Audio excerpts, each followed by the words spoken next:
Hey guys, what the fuck is up? It's Billy and welcome back to No Bleeps. When I tell you guys I've had a crazy, insane couple of days trying to do taxes and adult, it has been stressful. And my mom and I were literally just on FaceTime. She was like, go get a glass of wine because you need it. And it's just hard. And I don't understand why they don't teach this type of stuff in school. Like, I just think it's super important that they teach kids how to do their taxes. And so when they're an adult, it's not like, wait, what? Because I didn't even know that there was like a limit on how much money you could transfer out of your savings account into your checking account literally until yesterday. And I'm just like, why don't they tell you these things? Why? I didn't know these things. And like, thank God I have my mom to ask like all these questions to. It's just, I don't know what I would do if I didn't have a lifeline like that, because between calling the bank, calling the IRS, trying to make sure I'm doing everything right, it's just hard. And I know everyone is like, oh, you should probably get a tax person, but honestly, you guys, like, I don't know. That sounds expensive to have a tax person when I can do it myself. It's just a little harder, and yeah, it would probably be more convenient, but also, I don't know, like, I think it would just be just as much work, because then I'd have to like really make sure that I have everything, and like I'm constantly in a communication with sending them all the stuff that like I'm writing off and stuff that it seems like a mess. But I'm trying to be more organized for next year because this year was kind of crazy. But anyways, I just wish that they would teach you these types of things in school. But we have got a lot of stuff to talk about because James Charles and David Dobrik are in serious heat right now, and everyone is talking about them. And I feel like over the last year or so, people have been building up this I don't want to say like hate, but they just like been building up this like, I don't know about them.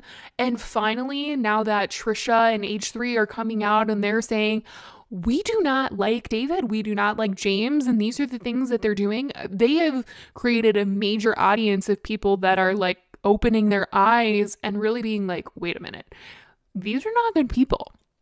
Because I talked about it last year. I talked about the stuff that went on with James Charles. I talked about David and his vlogs and Seth coming out, and nobody cared. Nobody was like, let these people, have serious repercussions. Like, these people need to get in trouble. Everyone was just kind of like, it's okay. Like, it's fine. Like, it's no big deal. Seth is clout chasing. But now everyone is taking Seth seriously. They're taking these accusations against James Charles seriously. Everyone is taking everything so seriously. And I do think a big part of that is like Trisha and H3, they have a massive platform and they are really speaking to the masses here, and people are really listening and really responding to what they're saying. And I just think that plays a really big part in why everyone is suddenly like, things need to happen. These people need to take accountability. And it doesn't help because there are things that are going on, and David and James in their separate situations are just carrying on with life as if it's completely normal and fine and there's nothing to worry about, there's nothing to freak out about. Like, they are being normal. I mean, James did come out with an apology, but I just made a video because James was liking tweets that were against the person that called him out. So specifically in this James Charles situation, there was a 16-year-old, we talked about it last week, that came out on TikTok, said that James Charles was allegedly sending him inappropriate photos of himself and wanted photos in return from the 16-year-old. James says that he was under the impression that this person was 18 years old because this person told him that they were 18 years old. James, being 21, is an adult in this situation, and legally, it is illegal for you to be doing this with a minor. Even if they are lying to you about their age, it is still illegal because you as the adult are responsible for making sure that who you are talking to is actually who and, the age that they are saying that they are. So in this situation, James is at fault. And obviously there are people that are like, oh my gosh, I feel so bad for James. Like, this person lied to him and that just sucks. And he just wants to find love, and people keep lying to him. People keep trying to get, clout off of trying to lie to him and trick him. And then they think that they're going to get famous off of that. And I'm just like, that's ridiculous. I mean, I don't know anybody that has gotten clout from a situation like this. This person had to delete their social media. So this is just something that I just can't even process. But the fact that this is the second time that someone has come out about something with James Charles in Snapchat and allegedly receiving photos like this and then being like, I'm not that age. I'm not 18. I'm not an adult. And James is like, oh my gosh, they lied about our age. It's like, why is this happening again? And I think that's also why people are so angry. They're like, why does this keep happening again, James? Why does this keep happening again? And like I said last week, I just think it's because he's reckless. He doesn't think he's going to be in trouble like he was in the past for Bye Sister. Nothing could be as bad as Bye Sister was. So I don't think that he is worried about people trying to take him down again, because all the people that called him out the first time, Tati, Shane, Jeffrey, they're all super silent right now. They're all, in hiding, or, Jeffrey is like trying to stay out of drama kind of because of all the stuff that's gone on with him and Shane and Tati, all that. I think he's just trying to keep his brand afloat at this point and like put out as many products as he can. So he's staying out of this one. But it is just ridiculous that James was liking things against the person that came out, because he did come out with an apology and James was saying things like, shame on me. He was taking accountability. This is something that should not have happened again, and that he needs to be more careful and he needs to check IDs. And I don't think that he was checking IDs, because I don't think he think that he had to, because he doesn't think that anyone would ever cancel him the way that they did with Bye Sister. So he doesn't need to be careful in his mind. But I don't know. I think a lot of people are just like, was that apology even real? Were you even, saying for real that you were taking accountability? Or are you still like, they lied to me. They lied to me. How could they do that to me?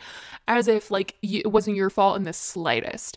Now that he's liked these tweets. So I'll read you guys what tweets he actually liked. And it was from this account that said, at James Charles, y'all please help me get this out. And it says, didn't think I'd be saying something, but this James Charles scandal has gone too far for once. I'm on James' side, because about 2 years ago, I spoke to the same guy who's from blank, and he added me randomly off of Snapchat one day. And like a regular person, I slid on his story and asked who he was. He never replied until later that night by sending explicit photos of himself in the shower. I told him to chill because I didn't know him, and he proceeded to send me pictures saying he was drunk and acting crazy that night, like any person I had asked for his age, and he said he was 17. So me being 17 as well, I thought nothing of it. So we continued to snap that night. It lasted around 3 months, and he would always use the same excuse that he was drunk or high every time he'd send me pictures. And after that, while he posted on his story wishing a happy birthday to his friend who had just turned 15, I got suspicious, because who would be friends with someone that much younger than them? And I changed my Snapchat user and messaged him and asked for his age again, and he admitted to being 14, so I ignored him and didn't speak to him ever again. But he would constantly send me snaps and messages, and I asked him after a while why did he lie about his age, and he never responded. He chose to unadd me, and it was crazy because he does this all the time. Many people have seen some of my videos or comments and have spoken up that he has private stories where he claims so many men message him and he's baiting them. And people from his school have gone through the same experience as well with him. It's not just James's fault. This man lies way too much. His age wasn't in his bio at all whatsoever. About 4 days ago, when he came on my For You page, which was around the same time he was messaging his friend and James at the same time, he set up James, and it's scary that people don't believe James. So that is what James Charles liked on Twitter, which definitely is just like, okay, so now you're just making it seem like this person lied to you. This person lies often, and it was a scheme. But it's like, James, even if this person lied to you, it's still illegal for you to be sending stuff to this person that is allegedly inappropriate. And it's a mess. And I think him returning back to making normal YouTube videos and posting on his Instagram story like normal is really making people upset. Also, James is nominated for a Kids' Choice Award. And the nominations came out last year, but people finally decided that they were going to make it an issue now because of obviously all the stuff that's come out, and rightfully so. The people are a little confused and upset. They're like, why is James nominated for a Kids' Choice Award when he is allegedly Snapchatting a kid, and they're coming out and saying, hey, this is what happened? And so not only that, but David Dobrik is also nominated in the same category as James, and people are very upset about it. They're like, why the heck is David nominated for a Kids' Choice Award when his content is not for kids? And, you know, there are people that are nominated for the Kids' Choice Awards that do not make kid-related content, like a lot of actors and actresses are nominated and they don't make 100% kid-friendly content. But the point is here that David is not only making adult content, but the content that he is, you know, portraying on his vlogs is also being called out as racist and inappropriate. People are saying that it's assault. And so this situation it's much bigger than just people being upset that he doesn't make kid content. And, you know, Trisha and H3 have continued to grow their audience of people to understand why David is not a good person, why James is not a good person. And so every single time there's something with James on the internet, anytime there's something with David on the internet right now, it is just fueled with negativity because of everything that's going on. And I mean, when Scott came out with his video, so Scott, a current Vlog Squad member, he is an investor in David's company. He literally has David tattooed on his body, which certainly doesn't help when Trisha calls him a cult, because they're saying like, oh, he's branded people. Like Corinna has a tattoo that says David's vlogs, and yeah, so it doesn't help their case that they're a cult by having them all be like branded with something about David. But Scott came out with a video where he said a lot of stuff. And he basically was trying to say that Seth was down to do those pranks that David is getting called out for, which is the prank where they told Seth that he was going to be making out with Corinna. She was going to be wearing a mask on her face.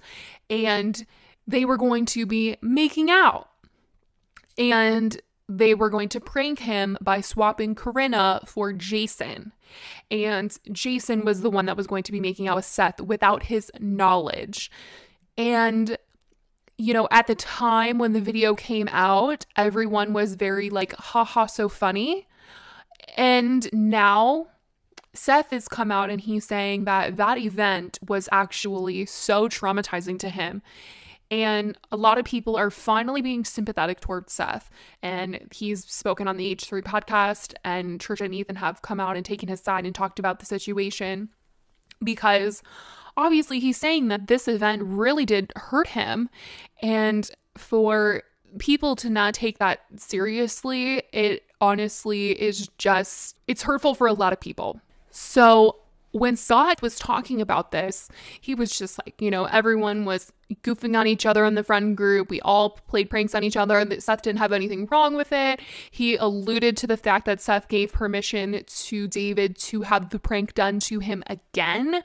But on the podcast that H3 did where he interviewed Seth, said that he was asked if he wanted to do the prank again. He said no a bunch of times, and David was like not going to take no for an answer. And Scott is saying that there's footage of Seth saying yes to doing the prank again. A lot of people are just like, you know, he kept saying no, so him saying yes was pressured. And this situation has just gotten out of hand because Scott had released a text message video, and he put it in his video, and it was of David going through his text messages with Seth, and Seth saying that he was down to do the prank a third time. And basically Scott was like, I mean, hey, like he wanted to do those pranks. Look at them. He wanted to do the prank for a third time. But the issue is, even if he wanted to do the prank the third time, he was giving consent for the prank to do a third time. The first time, let's go to that. He never was given consent to having, you know, this kiss swaps prank situation. He never gave consent for Jason to kiss him. He never did that. And the second time, it's unclear. And a lot of people are like, you can't, you know, pre-give consent to an event that you don't even know about. So that's a whole thing in itself. And I also just think Jason is a big part of this. I know everyone is talking about David a lot, but the kissing was with Jason. Jason did kiss him. And David set this prank up for sure. That is so fucked up. This should not have been something that grazed his mind as a funny prank. And obviously, they are both guilty in this situation. Honestly, a lot of the Vlog Squad members, Corinna, she was there for this. She was in on the prank. Dom came out with a video, said he was in on this prank. He knew what was going to be happening to Seth. I think there are a lot of other people that also need to be talked about and questioned because these other people allowed this to happen as well. And I mean, Jason is the one that physically did kiss Seth. That is just, I don't know what is funny about this in their minds. I don't know who decided this was going to be the best prank ever. This was going to be so great, so funny. But it's clearly traumatized Seth. And the fact that no one has spoken out from the Vlog Squad about this, that is a current member, is saying a lot to people. And it's saying a lot to people in the fact that they are like, we do not want to support these people if they're not going to be taking someone's trauma seriously.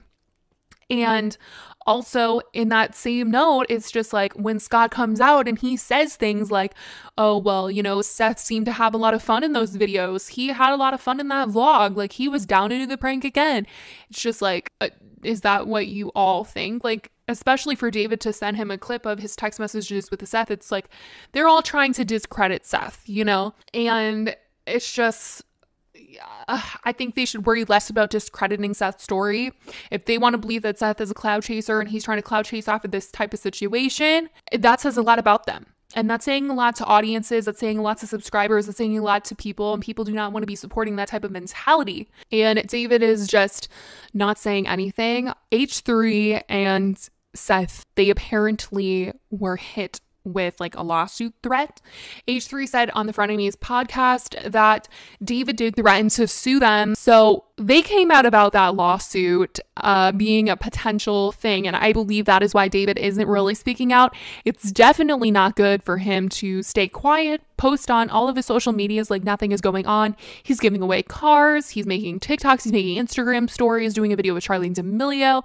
He's acting like everything is good, fine, and dandy, and everything is totally normal when it's actually not normal. And everything is really just going downhill for him. And I think lawyers and publicists are probably saying, don't talk about it. Don't do it. Because if he has a case of some sort, they don't want him to be speaking because it could affect the case. But it's definitely affecting his image. I mean, people are calling on sponsors to not work with him anymore. And I don't understand why he can't just be like, hey, I'm sorry I made that video. I'm sorry to Seth. I'm sorry that this occurred. That in itself would have really just made things go away. But I think he believes that if he had spoken out, it would have been a big situation and people would have gotten upset. People would have been like, what's going on? What's David apologizing for? And then looked it up and then been upset and then been like, what the heck? But if you're sorry, you're sorry.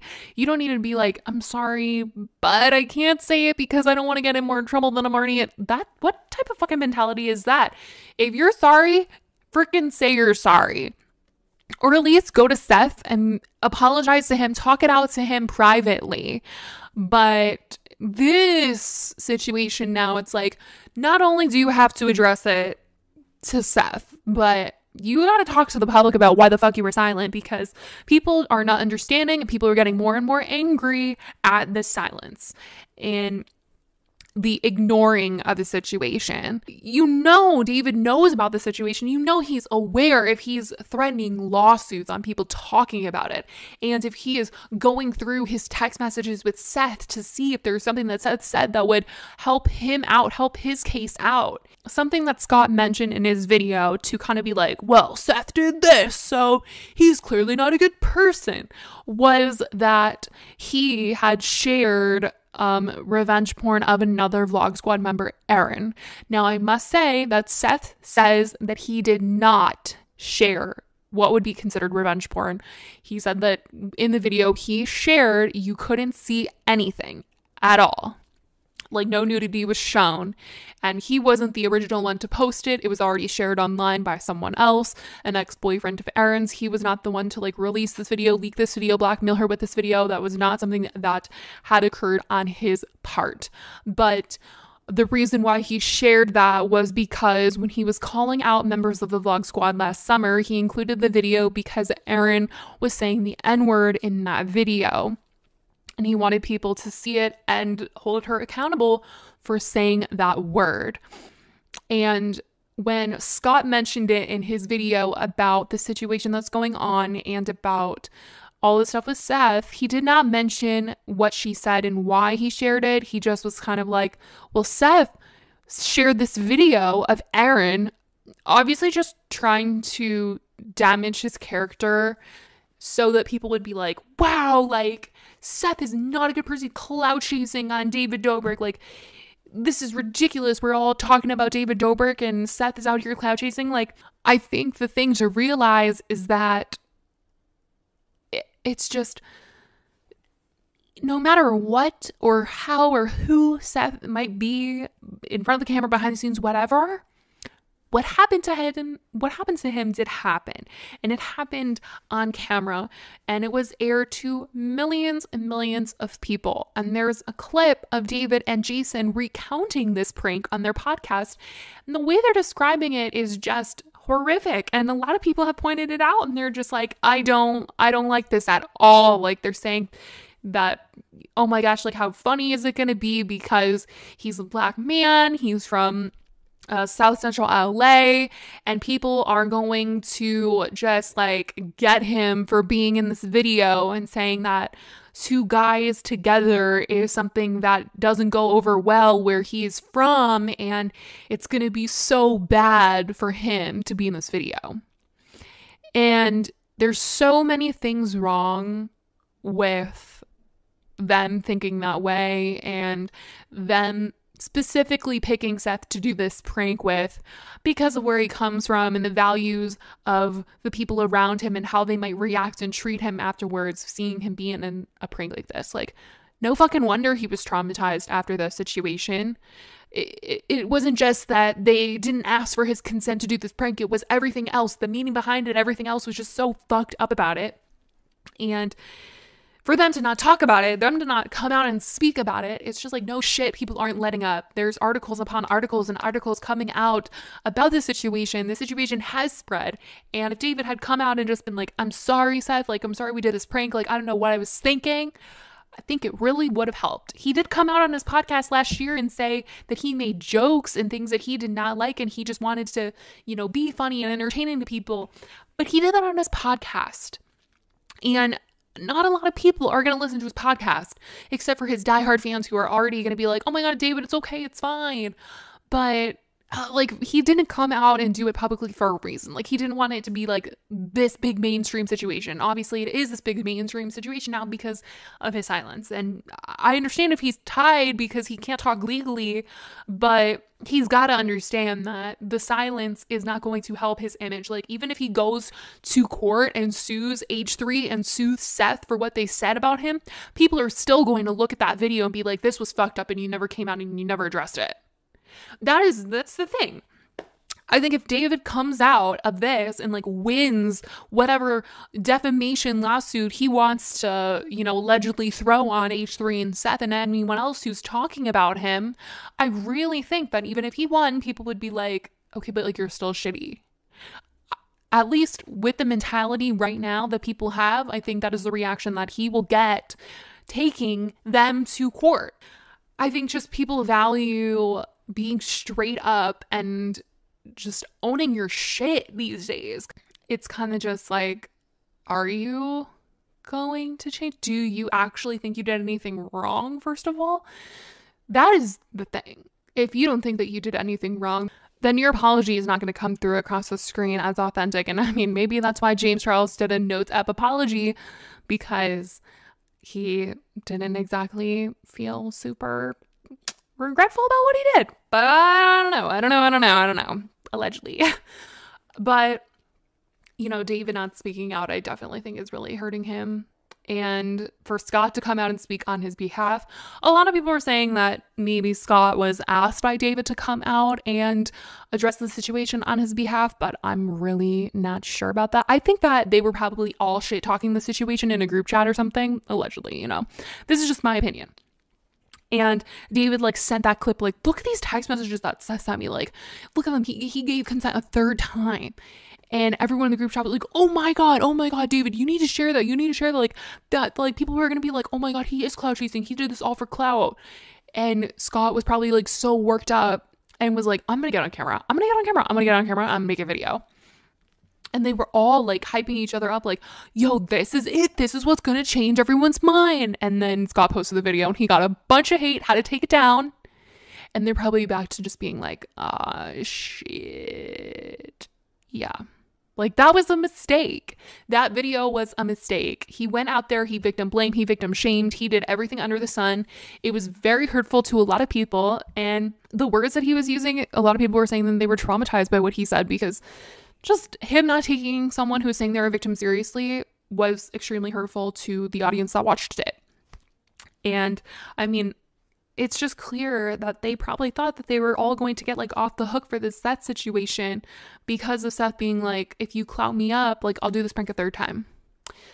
A lot of people were saying that they feel like that was Seth taking the power back, because that is something that some people do. If something happens to them, they want to take power back in a situation, be like, okay, like, I'm down to do it again, because it's like on their terms. They're the one that are coming up with this like idea that they want to do it again. They feel like more in control, when in reality it's just kind of to cope with things that they didn't have control over, which would be like the first and second prank. So it's just, this whole thing is very, very difficult to just, I don't know what the fuck they're gonna do. I don't know, because something needs to happen soon, because this just keeps getting out of hand. The silence is getting out of hand. And Trisha keeps hinting that there's this big article that's coming out. And insider journalists keep hinting that there's this big article that's going to be coming out about the Vlog Squad, members of the Vlog Squad, things that are coming that they did. People are saying that happened to them while they were hanging out with the Vlog Squad. It is insane. Like, the things that I'm hearing are going to be in this article. I'm like, oh my God, you guys, like, this isn't even half of it. So it's just like, oh my God, it's truly insane that this is all occurring and this is all happening. And I hope that they can come out and talk about it, because if this goes on much longer, it's just not going to be good. So, oh man, I want to know how you guys feel about this situation. If you guys are listening on YouTube, let me know in the comments below. I love every single one that streams this podcast, like on Apple and Spotify, wherever you get your podcast. That is like, it just like means the world to me. And you guys message me and you guys tell me that you listen to this podcast in your car on your way to work and all this stuff. And I'm like, oh, I can't believe it. Like, thank you guys so much. Seriously. But on the topic, I bought this months ago before, you know, this current story has come out, but this freaking David Dobrik, the $100,000 puzzle, you guys. There is a deadline for this puzzle. I don't know if you guys know what I'm talking about, but David came out with a puzzle that is honestly a little controversial, because people feel like he was selling lottery tickets basically to children through a puzzle. So if you put this puzzle together and you take a picture of it with your phone, you can, like, it's a QR code. That's what the puzzle is. And it's really hard to put together. And once you put it together and you take a picture of it, you like put in the code that you got when you bought the puzzle and it came in your box, and like it tells you what amount of money you won. So you could win like 25 cents to like $5, $10 to $100,000, and no one has won the prize yet. And there's a deadline. Like, you have to put the puzzle together by the end of this month for it to like still be valid. And I haven't put it together yet. And you guys, there's a lot of pieces and it looks really hard. I've heard it's really hard and I don't want to do it, but I'm going to try to do that right now. Imagine if I fucking won. Be like, hand over that money, David. Hand over the money. There goes your lawyer money. Just kidding. Like, David is so rich. That's probably like nothing to him. Ugh, I'm just like looking at this bag of puzzle pieces, you guys, and I want to cry. Can some, like, are there professional like puzzle people that like could come and put this together for me? Because there's two pieces that are like already put together. I'm just scared, you guys. Like, I'm not good at these types of things, and I don't know how this is gonna go. So I'm going to put this puzzle together. I'll let you guys know if I actually do complete it, because I'm a little worried that I won't and that I have the winning puzzle or something. Oh God, that's a lot of pieces. But I love you guys so much, and I will talk to you guys in the next episode. Bye, guys.